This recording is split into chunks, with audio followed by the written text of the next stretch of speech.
Liverpool, once known as the second city of the empire, a place that not long ago you could buy a house under a council initiative for just £1, and a high street that I have heard nothing but good things about. So come along today as I explore some cheap houses for sale, but also take a deep dive into what the state of retail is like in this world-famous city. Welcome to Liverpool, and to another video now. I came here today because the weather said it was going to be nice, and it chucked it down the entire way over, but it's just clearing up a little bit. But it doesn't actually matter because this video is going to be a cheap house video. I've got about 3 properties I'm going to view, but I'm also going to look at the high street as well. I'm going to combine the two because I've heard nothing but good things. So I think this is going to be interesting, balancing the two out. You can still get houses cheap, and how's the high street? I've heard it's good. So it's 10:30 on a Friday, so it's a bit quiet now. I'm guessing some stuff will probably open up a bit later on as well, but I've got a lot of property to view as well. So let's go see that first house, and then we'll come back and look around more. Okay, so here's the listing for the first house, and as you can see there's a tree covering up the house. What a great photo. This was on for £45,000. Now, the auction ended, so at the end I'll be able to show you what it did sell for. Someone actually bought it. And as you can see outside, there's the house, really, really shabby looking from the outside. But it does have a bit of a garden where that tree is that's covering the house. And let's get inside. So a bit of geography as to where this house is. It's in an area called Orrell Park, which is about a mile away from Aintree Racecourse. So that's where the house is. Now, coming into the house, on the left was a living room, which was a really good sized room, but the walls and the ceiling were in a really, really bad way. But you can see there that it is a good sized room, nice and light as well. Then you come through to this room between the kitchen and the living room. This is connected to the kitchen, so you'd probably want this as a dining room. The floor was all messed up. There is some storage under there as well, though. And then, yeah, this leads onto the kitchen. When I view cheap houses, the kitchen is always the one that I know will be the worst. However, this kitchen was actually the best of the 3 houses that I saw today, so prepare yourself for the other 2. But again, this is not good at all. It needs completely stripping back. There's your view of a little garden. I couldn't actually get out into it, but you got a little bit of space outside there. You do have a broken window up here as well, which you need to replace. In fact, you need to replace all the windows in this house, I think. And then looking up at the ceiling here, just a lot of damp, a lot of plaster cracks, a lot of mold starting to show. Not good at all. Then we go upstairs, and it was a 2-bed, so I'll show you the small room on the end here. You can just see all the wallpapers hanging off, so you could literally feel the damp in this house. Everywhere you looked, there was evidence of it, from the wallpaper peeling back, to the damp on the walls, to the black mold that's just growing everywhere, and the smell as well. It's really the smell that brings it home, how bad the problem is when you're in places like this. As you can see there's a hole in the ceiling as well. So they always feature in my cheap property videos, holes in ceilings. And yep, they will feature later on with some bigger holes in bigger ceilings. This is your view of your garden. So again, you do have a bit of a space out there, which is good. Just couldn't access it to have a look round. So then we're through to the bathroom. The bathroom was pretty small. It was just a bit grotty, to be fair. But I tell you what I didn't think I'd find in this bathroom was this. You know, when you're trying to sell a house, bear in mind, that's already falling to pieces. What makes it more desirable? Get yourself a nice creepy, bloody handprint, put that on the wall. The house will be sold in no time. I was thinking to myself, am I at a house viewing or am I at a crime scene? You had another big room here with a fireplace. It was actually in all right shape. It looks like no one's been murdered in here as well, which is always a bonus. But there was one more room in the house that I had to go check out, and I was thinking, please don't be a body, please don't be a body in there. And luckily there wasn't a body. There was just a lot of damp, a lot of mold, and again you could just smell the damp in the air in this room. It was so bad. But someone was not put off. They were not put off by that bloody handprint, and this house sold at auction for £61,000. I was born here. Yeah. I left Liverpool about 50 years ago. 50 years ago, wow. But I come down often. Yeah. How much has it changed? Has it changed a lot recently? Well, it was bombed when I lived here. Oh, really? No way. So what year was that? Well, I was born in 1936 and the place was blitzed. No way. Do you remember that happening then? Have you got memories of that? Yeah. Oh my God, wow. That's crazy. So all the city centre is all new. This is all completely new. In those, well, it's not new now, but from rebuilt. It was the docks. Yeah. The docks. And the bombing wasn't as accurate. Oh, really? As it is today. Yeah. Oh, interesting. But you like coming back to the city. What keeps bringing you back then? The train. Yeah. No, I meet friends down here. Yeah. Have a pint. I've never been to Liverpool before. This is the first time I've ever come to this city, so I'm excited to see what it's like. Nothing unique about a closed Marks and Spencer's in the centre of town, but it is saying there's another one just nearby, so that's interesting. But in my last video, no, it was the Manchester video, I said after London, Manchester is the most famous city in England. Now you lot in the comments corrected me and said, nah, it's got to be Liverpool. Everyone was saying that Liverpool's definitely more famous than Manchester. So again, buzzing to come to this place to see what makes it so famous, or what made it so famous in the past. The Beatles shop, here we go. Obviously they're from Liverpool. One thing I love about Liverpool, in comparison, especially with the rest of England areas are losing their accent. Regional dialect is slowly disappearing and it's all kind of just blending into one. But one place, the accent is staying strong and even getting stronger, and that is Liverpool. And I just love that the people are proud of their accent. They're not going to let other places influence it. They're going to stay strong to that. If you watch UFC, Paddy the Baddy, a lad from Liverpool, and you watch him in interviews, and it's just so great because it's American TV commentary, and you just got this accent that is just so strong. I love it. So this gaff has moved to Manchester, and it is, what is it? Oh, it's a pawnbrokers.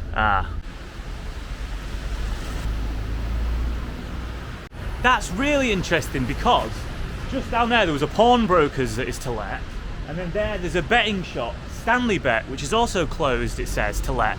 Normally you see them popping up everywhere, and they're the ones closing down. Very interesting. So there's a big, what I think was a restaurant called Six that's closed there, I think recently as well. Forfeiture notice in the window. Got a running shop there closing down. That's a shame. It's always a shame when running shops shut down because that's like an interactive experience where you really want to find out if the shoe's correct for your foot. Oh, another one over there. What's this big building here? Look at that. Windows coloured in. Look at that grand building. What was this? All the windows on the ground floor covered. I think it's fun and more interesting balancing the two videos, coming and looking at the state of housing and at the state of retail, because ultimately with this Death of the High Street series, and I'm finding that with most places I will just turn up and I'll see a lot of vacant property and boarded up stuff, and we'll see the big stuff that's gone, the Debenhams, M&S, and it's kind of the same everywhere. So it's more interesting for me to kind of do two in one, cheap houses and the high street. So I'll probably do more of that, maybe not just cheap houses, looking at other things. There's one over here as well. Look at that. Former bank. Clearly a former bank. Look at that. Closed. So you got a big corner unit here. Down as we move along. Another one here. Another one here. Boarded up windows. Right, I've got a few more houses to show you, so let's go have a look at another one of them and then we'll get back to the city. So here we go, here's the second house we're viewing, and this one is on for £50,000.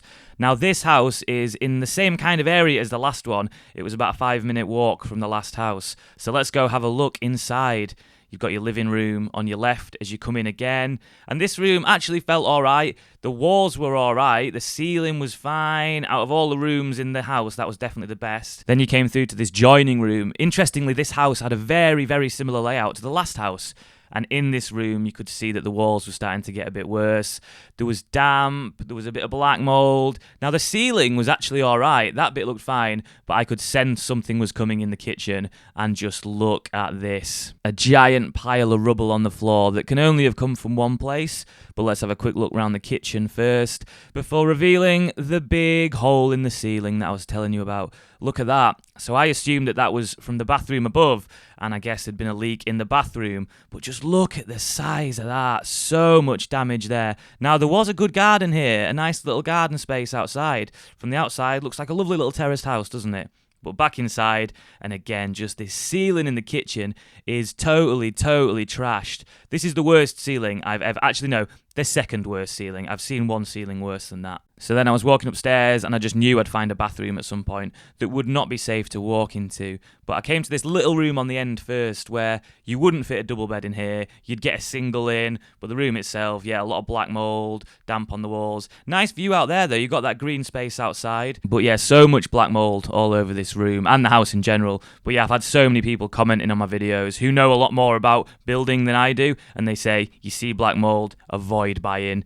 So through to the bathroom now, here we go. And look at that, you can see under there, that's down into the kitchen. So I obviously wasn't going to walk into here, but you can just see it's absolutely trashed. And then I looked up and I couldn't believe it. There was a hole in this ceiling as well. So I think the leak had started further above. So there might be a problem with the roof, which is just then flowing down through all the floors. One final room on the end. There was actually in all right shape. The walls seemed all right. The floor was a bit messed up, but this room was actually fine. So, what's it like to live in Liverpool? Class, yeah. You love it? People, yeah. And you just said you're looking to buy a house? Yeah. What's the market like around here? In town, I wouldn't know myself, right. Or near entryways and all that. It's a bit expensive, I think. Is it? Obviously, where the area is, the higher it'll be. Yeah. So, in like rougher places like Anfield and all that, there'll be a lot less. Like how rough's Anfield? Would you live there, or is that like? Not Anfield. Would no. you not? No. Is that still got a bit of a bad rep? Match days, it'll be a lot busy. Oh, so, really? Yeah, like quieter areas like McGaw Lane Street, Orrell Park, that'll be more expensive. Really? It's quiet around there. Are you looking for a house or a flat? House. Will you leave house? Yeah. And there's a lot on the market, or is it kind of just? Not at the minute. Is it not? No.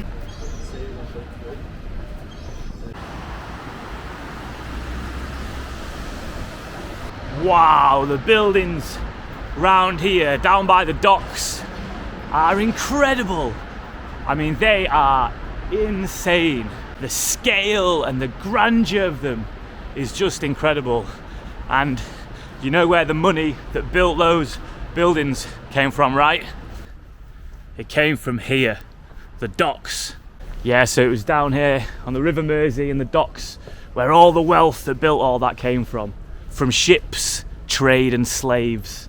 So what did we have in abundance? We had cotton, coal, salt, and we trade that with America for sugar and tobacco. And you can't ignore the obvious from where the wealth came from, and that's slave trade, slave labour. And in the Atlantic slave trade, 40% of the world's and 80% of Britain's slave activity was accounted for with ships that left and voyaged from here, from Liverpool, which is just nuts, isn't it? He's famous for his football team, he's famous for the Beatles. Just saw a statue of them guys over there. So these houses that I'm looking at, obviously they're in a bad way, clearly, but you still can get them cheap, as you're seeing for what they're selling for. But there was a while back when, I think it was maybe 10, 15 years ago, there were loads of streets that were completely derelict, abandoned. And what the council did was they sold them off for £1. So they were saying you can get a house here for £1. And there were lots of rules about it. You had to live in it for a certain amount of time. You couldn't let it out. And essentially you had to do it up. But it worked. It did work in areas. So I'm hopefully going to go check out some of them streets as well. Load of cool stuff down here by the docks. But check that out. There we go. Nice mill chimney. It's attached to this pub. Yeah, that's ace there, isn't it? Love it. Attached to a pub, keeping it alive. I like that.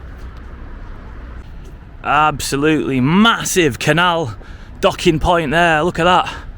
That's where all that trade would have originally left from. Now it's where hippies live because they don't want to pay a mortgage. I'm obviously joking. I think barge living's a great idea. And it's welcome for all, not just hippies. And I'm constantly reminded of that statistic that I found from the Manchester episode when I went to that talk on the death of the high street. And ultimately, on average, we have 40% too much retail space in areas now. So when I turn up with my camera, I'm gonna find stuff. I'm no longer that shop going, oh look, boarded up there, empty unit there. We just have 40% too much. It doesn't mean the city's dead. It doesn't mean the country's dead. It just means we have this abundance now of empty space. It's just revitalising that, figuring out what to do with it, not letting it get into the wrong hands. Big like shopping arcade bit here. All looks full, busy. Another arcade here. All looking nice, all looking open, which is good. Oh, actually, no. One there, not open. This bit here, though, the big pedestrianised bit, classic case of condensing it all to here. This bit does fine. The areas around it, like I've been showing you, not so much, not doing as well. So here's the last house that we're viewing. It's on for £45,000. So let's do what we do best and go and look at a cheap house. Now this place also had a garden out the front, a really good space, needs a lot of work doing to it, but having that space outside your house is great. Nice size that. Now the windows here, these looked really, really shabby. I think they would all need replacing, but let's get inside and have a look round. So this house was, if you're heading out of the city centre of Liverpool and heading towards Aintree, again, they were all in that kind of direction, the houses I viewed. Now this living room was in a really bad way. The windows, as I suspected, were really, really bad. They need completely replacing. However, this house does come with something pretty special, and it's an old school TV. Just look at that. I bet anyone under the age of 25 would not know what that is. Yeah, mega. But that room, the walls were alright, but the window was bad. Now coming through here, a lot of mould on the radiator. There was a little storage cupboard here full of rubble, and this is where it started to get real bad. Just look at the state of the walls there. Look at that black mould. How does it end up like that? Oh, really, really bad. And when I say it looks that bad, it also smelt that bad. It was absolutely foul there. And just looking at the walls around it as well, not in a good shape either. So you had another good space here, like another living room maybe. And it's interesting, this is the kind of shape of a house that I imagine the ones that were being sold by the council for £1 were in. And imagine that being offered a house for £1. I mean, that would be incredible. That would definitely be worth it. I'll let you know at the end of this video what this house sells for, but I don't think it'll be £1. However, coming through to the kitchen, just look at the mess in here. I'll give you a proper little tour of the kitchen here. Oven check. I actually bailed on the oven check. I did not want to see what it was like. And then all the cupboards as well, they were all really, really foul. Yeah, you need to gut this entire kitchen. Well, you need to gut the entire house and just completely start fresh. But yeah, it was really, really manky in here. Look at all them bugs in there. Ugh. The walls as well down there, bad shape, damp all over the floor. Looks like there might have been a leak up there. The walls, not good at all. A bad kitchen, a very bad kitchen. However, the redeeming feature of this house is the garden. I came out here and I couldn't believe it. There was loads of space. So you have this little greenhouse area down there. There was another little shed just there. And look at this. It actually felt really, really nice. And you turn around and you see the house from this angle. And it looks really cozy. Looks really nice. A lot of potential with this space. I really, really liked it out here. I thought it was great. A lot more space than I thought there would be. And guess what I came across? Another shed. There's space for 2 sheds in this little garden. Honestly, I dream of having land where I could put a shed. That's all I want out of life, a decent shed. But however, look at this inside. It was a good garden, but it's a bad house. Look at all that black mould over the ceilings. You've let me down in here. It was getting all good outside. So then we're heading upstairs. Stairs not in a good way at all. So I didn't have high hopes for it to be nice up here. And it wasn't. It was in a really bad way. Just look at the walls there. Not good. Coming up here, you've got one room on the right. I mean, the size was all right. They have good size rooms here, but just the rooms themselves are absolutely trashed. So bad. And on the ceiling, the mould was growing in such a way that it looked 3D. It looked like there were beehives on the ceiling. It was really, really strange. The windows as well would all need replacing. This one's actually been put through and then boarded up. And there was this giant dangly, well, I can only assume it was a cobweb that I actually walked right into, which wasn't great. And another room here which is in an absolutely awful condition as well, with some of that 3D mould growing up there. Now I think that's the worst I've seen all day today. So bad. This room did have some built-in storage, but you'd probably just want to strip it all back. And the window as well was just trashed. Look at all that around the base of it. Just the cost of replacing all these windows alone would be so much. Then into the bathroom, and it was trashed. And it's bad because I thought, you know what, it's actually not too mouldy in here, but in comparison to the rest of the house. But that's bad, isn't it, when you're saying not too mouldy? There's mould in there. It's terrible. So bad. And again, just look at that coming down the stairs. Really, really, really bad in here. So I've just driven down to the streets where it was the £1 houses for sale, and it's raining, so I'm not going outside because my camera's not waterproof at all. But every single street I've driven down so far where these houses were for sale for £1, none boarded up. They all look fine. So I've been travelling now. It's stopped raining. Been travelling, driving around all these Welsh streets, which were the ones that were apparently where they're all abandoned, boarded up, and they sold them for £1. And that is the only one there that I've found that is boarded up. So this was probably one of them. One of the £1 houses. I love the feature on Google Earth where you can look back in time. So these streets I've been walking, look at that, going back to 2012, 2014, every single one boarded up. Skip forward to 2019, and look how nice they all look. That's Regeneration, that. Amazing. You buy it for £1, you do it up, certain restrictions, you've got to live in it, can't let it out, but it's a house. You've got a house. Wonder what these go for now. I bet they're hundreds of thousands of pounds. And like that local lad I met before who was looking to buy a house, that's the perfect opportunity for him, isn't it? To be able to buy a house for a low price, do it up and turn it into something. So I've come down to one other area where the £1 houses were as well, and I found a few more boarded up here, but still, this bit looks bad here, but driving around there still wasn't many. This bit isn't great, however.